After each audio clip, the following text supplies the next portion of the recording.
So, ma'am, we are on live and we are starting the session, ma'am. Okay. Yeah. So, very good evening, doctors. I'm Dr. Stalin on behalf of Shield Healthcare, welcoming you all for today's webinar. The topic for today's webinar is Inositols and PCOS. I welcome all the participants. I request them to post their queries in the chat box so that we can have a short Q&A session at the end of this presentation. And now it's time to introduce our invited speaker for the day, Dr. Priyanka Deepan ma'am. Madam is currently the consultant and obstetrician and gynecologist at Deepan Hospital, Trichy. Madam has done her MBBS from Surat Medical College and completed a DGO from SRMC, Chennai. Madam has worked at various hospitals like Trichy GH, Ramakrishna and Arul Hospital.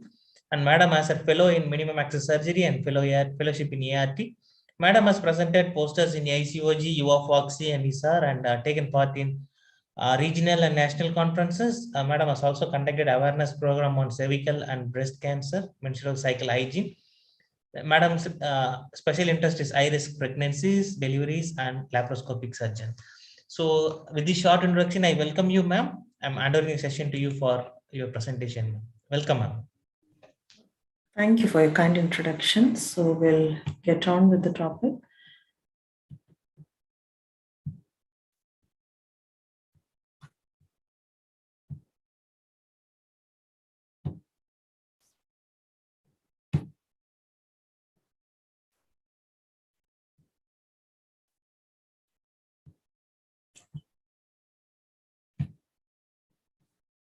Okay, so today I've been asked to talk about a very commonly topic, polycystic ovarian syndrome and the role of inositols in this disease. Not disease, it's a condition. So polycystic ovarian syndrome, it's not just a reproductive disorder, but it's also an endocrinological disorder, which affects mainly the women in the reproductive age group. So although hyperandrogenism and infertility that cause this syndrome, it's very distressing in the young women. And there's a metabolic sequel that eventually haunts the individual even in their late stages of life, in the perimenopause and menopause. So the whole period of the reproduction and post-reproduction, it's kind of a body type which is like creates certain problems for the women in the early stages and in the late stages. So what exactly it is? Basically, it consists of three major parts. It's a gynecological, which may consist of irregular menses and infertility. There may be metabolic problems like insulin resistance, obesity, increased chances of type 2 diabetes mellitus, acanthosis nigricans. And third part is the androgenic part. There may be alopecia, hirsutism, and acne. So what basically is the criteria for diagnosis of polycystic ovarian syndrome? So we have three: Rotterdam, NIH, and Androgen Excess Society. So there are three conditions: hyperandrogenism, oligoanovulation, and polycystic appearance of ovaries on the ultrasound.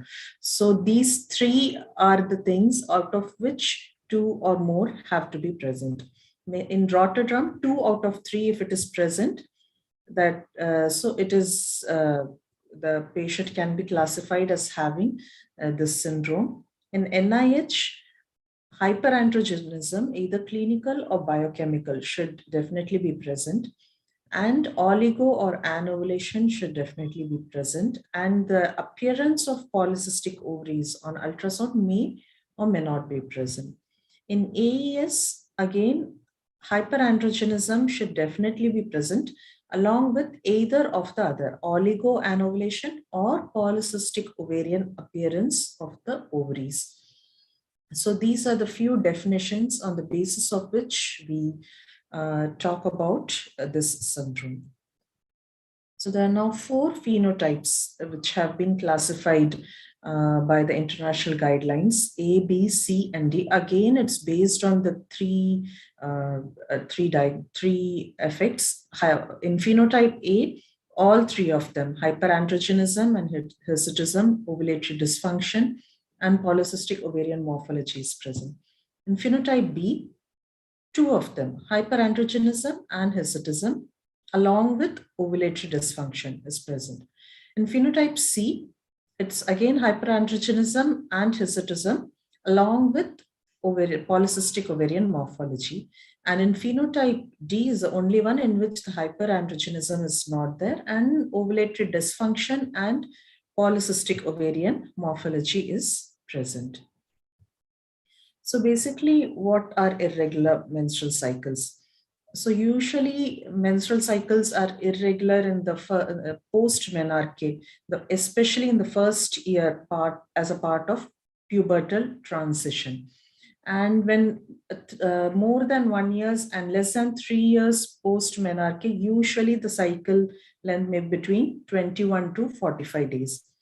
3 years post-menarche to perimenopause, the cycle length can be between 21 and 35 days, or at least just 8 cycles per year. And more than 1 year menarche, even if there's a menstrual period once in 90 days, it's also enough. So at least the girl takes up to 8 years to get a regularized cycle. So we can wait up to 8 years post menarche before we actually start on any treatment for the girl. If she's not much bothered by the bleeding and the flow is normal, but the cycle is a little irregular, like every 2 to 3 months, we don't need to treat it as much.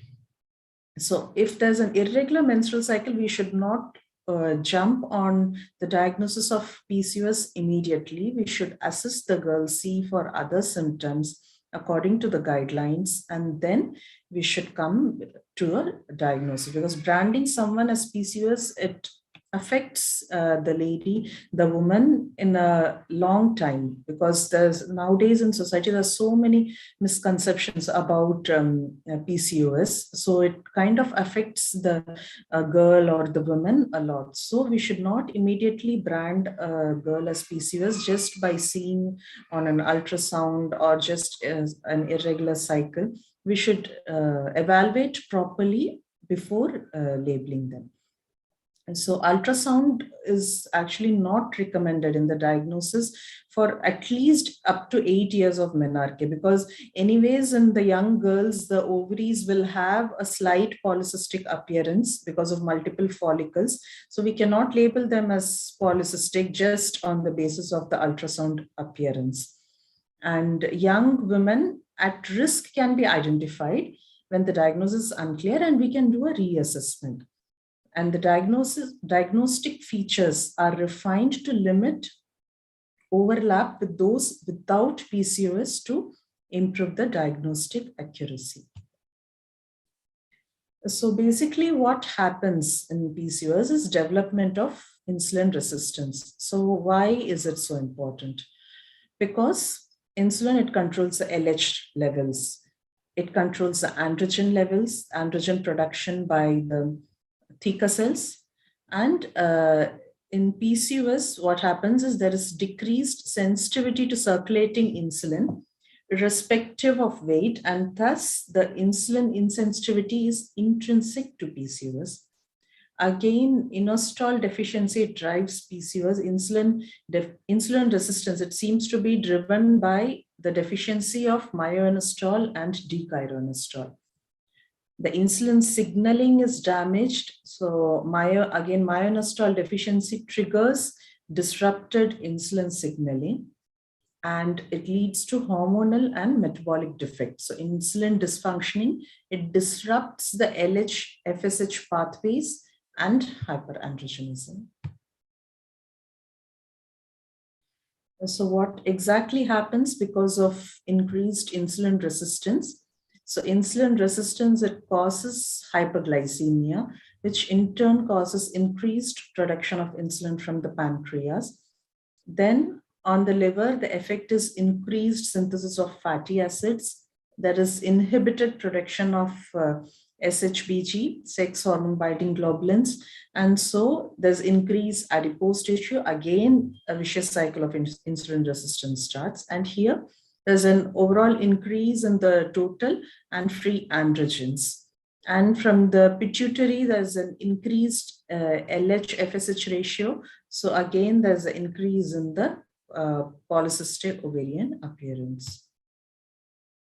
So what is the difference of metabolism in a healthy woman and in PCOS women? In healthy women, the insulin levels are normal, so it acts normally on the epimerase, and the myoinositol and dechironostrol levels are maintained. Aromatase is now functioning normally. In PCOS, because of increased insulin, the action of epimerase increases. So it's increased conversion of myoinositol to dechironostrol. So which again leads to action on the aromatase, leading to increased testosterone and reduced estradiol. So that's why it's really important that the ratio of myoinositol and dechironostrol should be maintained to some extent. The amount of myoinositol should be quite high as compared to dechironostrol. So what is myoinositol? So inostols, they are naturally occurring substances in the body.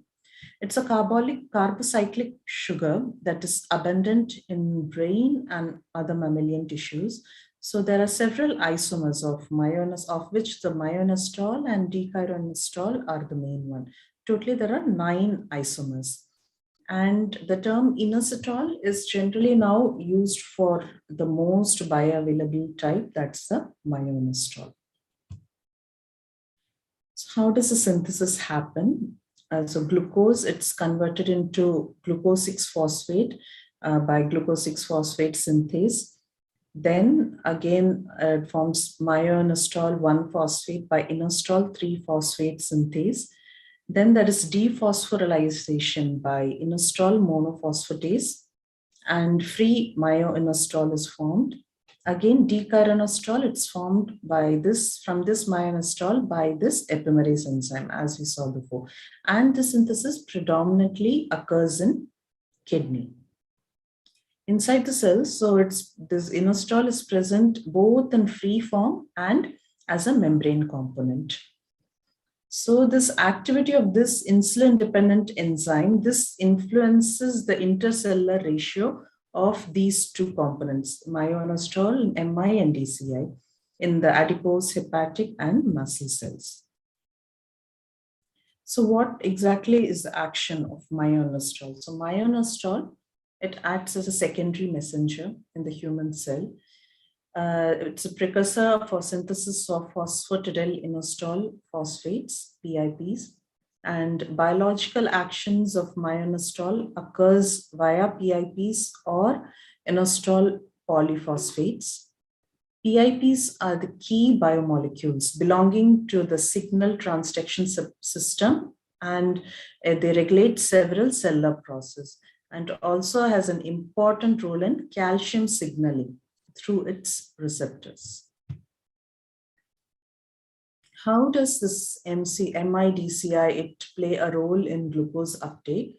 So basically, myoinositol, it's involved in the activation of this glucose transporters and glucose utilization, and DCI is mainly involved in the glycogen synthesis.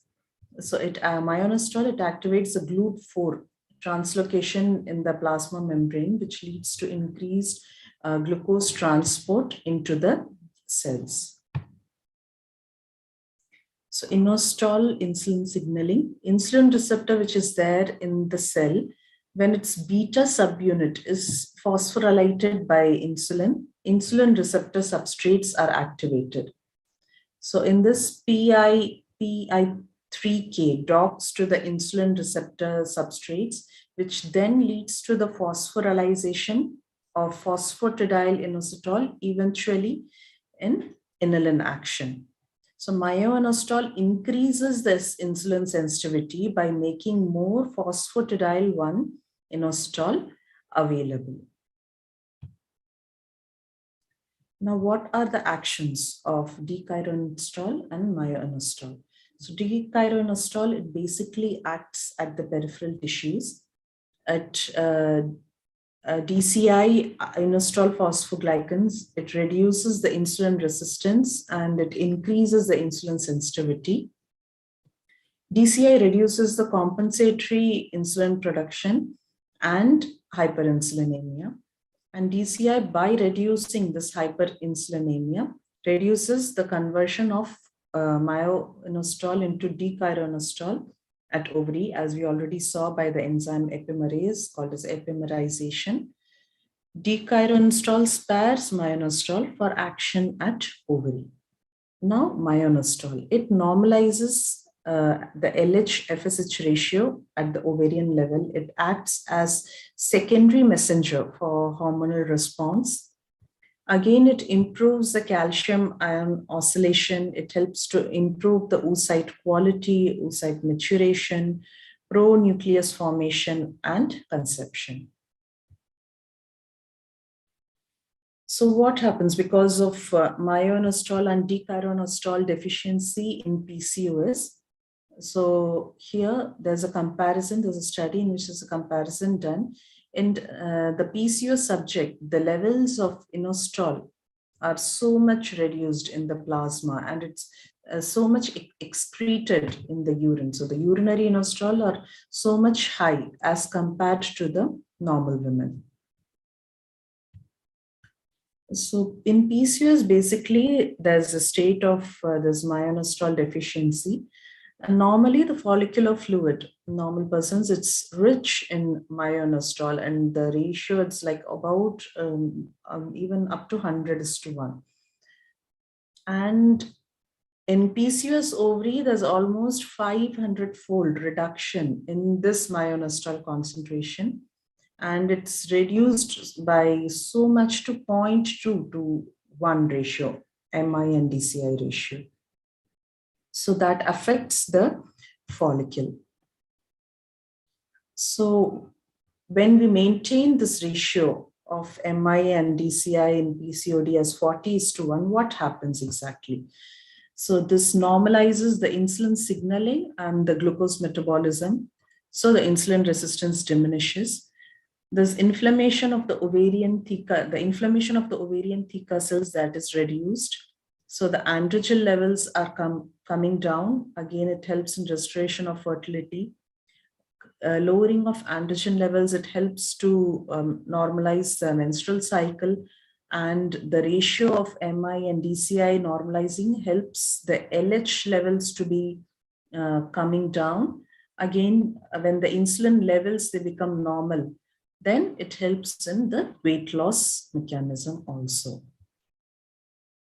So in India, there's this randomized pilot study which was presented at ISAR of how MI and DCI is affecting the Indian patients, the ratio. So the dose that was given was 2 grams of myo-inositol and 50 milligram of D-chiroinositol in micronized powder form. So it was a 3-month observational study, and all the subjects, they had consented to it, and data was recorded at baseline and at 3 months. So it was done at the initial sets of 50 patients. So what was the inclusion criteria? All the patients diagnosed with the PCOS and they were prescribed myo-inositol and D-chiroinositol 50 milligram twice daily in micronized powder formation. And patients ranged from age 25 to 35 years, and they were diagnosed as PCOS as per the Rotterdam criteria. So that we have already seen the Rotterdam criteria, or either of these three categories must be there. 2 of the 3 categories must be there. So in biochemical, the levels that we see for excluding hyperandrogenism is total testosterone of greater than 70 nanogram per deciliter. The androstenedione should be greater than 245 nanogram per deciliter. DHEAs should be greater than 248, and clinically we can exclude or include on the basis of acne, hirsutism, and acanthosis nigricans. And the polycystic ovarian appearance on the ultrasound is in a normal transducer. more than 12 follicles of 2 to 9 millimeter or an ovarian volume of 10 cc. But nowadays, if you're using high range transducers, where we can see the follicles even more clearly, then in those missions, we have taken the follicle numbers up to 20. The exclusion is patient with other causes of infertility like endometriosis, unexplained infertility and male infertility, and patients above the age of 35 and below 25, and the patients who refuse to complete the drug treatment for the duration of the study period.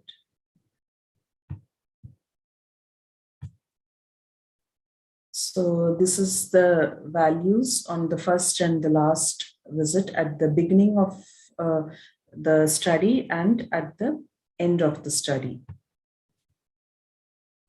So out of 50 patients, 46 patients completed the study for 3 months. And there was a statistically significant improvement seen in the FSH levels and the FSH-LH ratio. There was regularization of menstrual cycle in the patients, and 20% of the patient conceived after treatment with myonostal 2 gram and decaronostal of 50 milligram. So this is one of the first Indian study to observe the effect of the dose of 2 gram MI and 50 milligram DCI in an Indian population. So myonostal 2 gram twice daily, there's quite a good improvement in the hormonal parameters, and the dosage, it helps to improve the clinical pregnancy rates in patients with PCOS after 3 months of treatment. And definitely we need even more trials to ascertain this thing even more. There's another clinical study of the effect of myonostal on menstrual irregularities and skin problems in PCOS. So in this, like before the treatment, the problem of oligomenorrhea, acne, and the Ferman-Galway scoring was quite high, and it was significantly reduced after the treatment. So it's basically a meta-analysis of 9 RCTs involving 247 cases and 249 control. The result was there was a significant decrease in the fasting insulin, significant decreases in the homeostasis model assessment index, and there was trend of reduction of testosterone concentration. There was significant increase in the serum sex hormone binding globulin within 24 weeks of treatment. The trial sequential analysis of insulin meta-analysis illustrates a firm evidence of myonostal and the beneficial effect of myonostal in improving the metabolic profile of PCOS women, concomitantly reducing the hyperandrogenism. So myonostal basically reduces the fasting insulin in PCOS. Again, the same thing, it's been shown in the graph, reduces the HOMA levels in PCOS. Testosterone is reduced and it reduces the androstenedione levels. And Inositol, it favors increased live birth rate in PCOS patients. So again, as shown in this table, the live birth rate is increased quite high in the patients. Those were treated with myonostal. The clinical pregnancy rate was also quite high. And insulin favors live births in ovulation. In Inositols, they favor live births in ovulation induction patients also. And versus metformin also, there's increased clinical pregnancy rate. They have a better adverse event profile. So again, the same thing, that the overall clinical pregnancy rate in patients that have been treated with MI-DCI combinations, The pregnancy rate is overall increased, and these evidences have been shown to be strongest for the dose of 4 gram per day.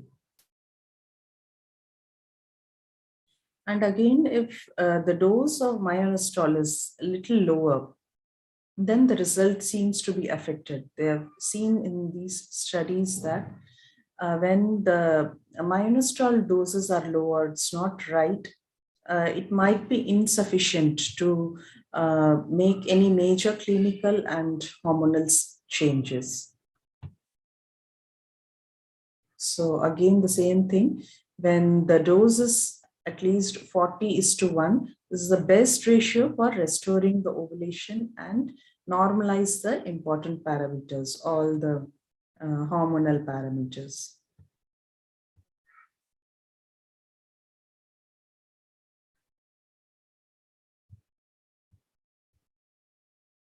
So basically, in the summary, or what is the importance, the benefit of inositols in PCOS?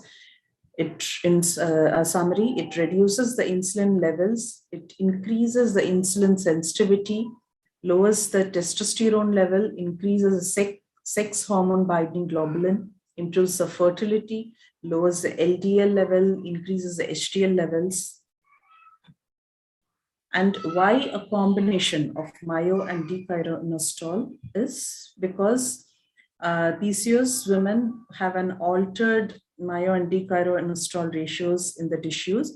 So a combined approach needs to be addressed, which balances the imbalance of myo-inositol and D-chiroinositol, which in turn helps the body to function optimally. Thank you so much. Thank you, ma'am. Thank you very much for that detailed presentation, ma'am. You have gone in deep about these myo-inositols and its dosage forms, ma'am. Thank you, ma'am. Let me wait for 1 or 2 minutes for the participants to post their queries, ma'am. Yes. Yeah, ma'am. Meanwhile, if you allow us, then we can play a 1 minute video of our products, ma'am. So that meanwhile, the participants will be posting their queries, ma'am. Sure, sure. Yeah, thank you, ma'am.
Thank you, ma'am. Ma'am, we have two questions in the chat box, ma'am. One is, what is the common adverse effects for this inositols, ma'am? Is there any adverse effects?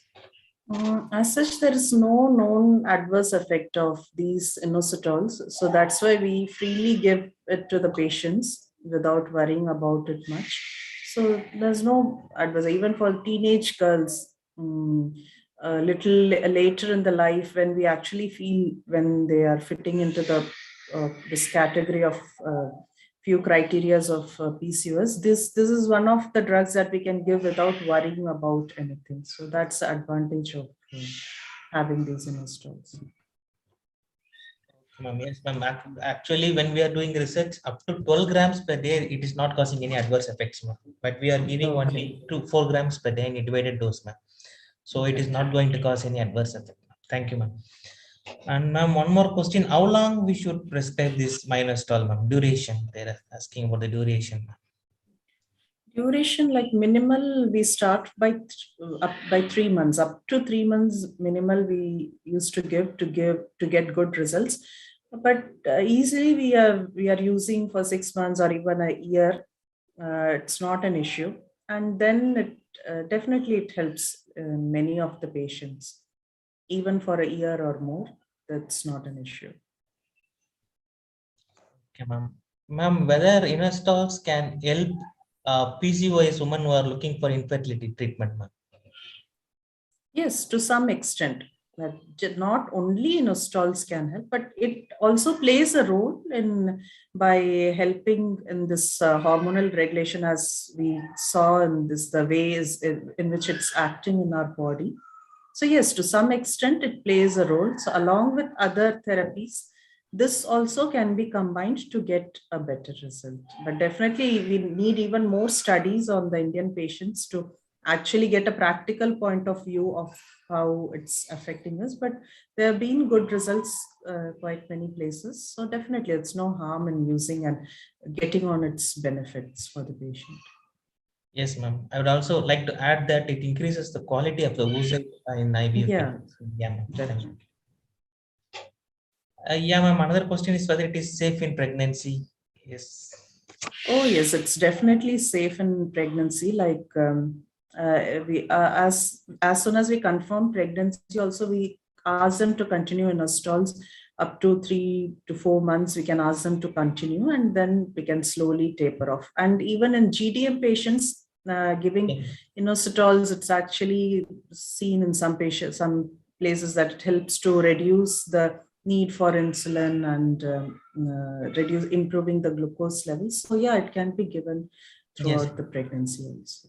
Yeah, ma'am. We also have a product called GDM Yeah, Safe, ma'am. Yeah, yeah, yeah. you do. So it is also one of the best products. Yes, ma'am.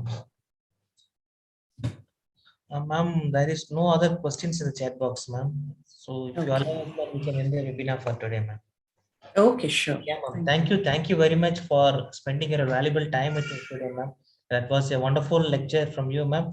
There was a more understanding about the dose, ma'am, when many companies are uh, having different dosage forms. You particularly said about this 40:1 ratio, ma'am. That is really wonderful inputs for the day, ma'am. So thank you, ma'am. Thank you, audience, for your active participation, and thank you, team, for organizing this webinar. Thank you, one and all. Okay. Thank you so Okay, ma'am. much. Thank you very much.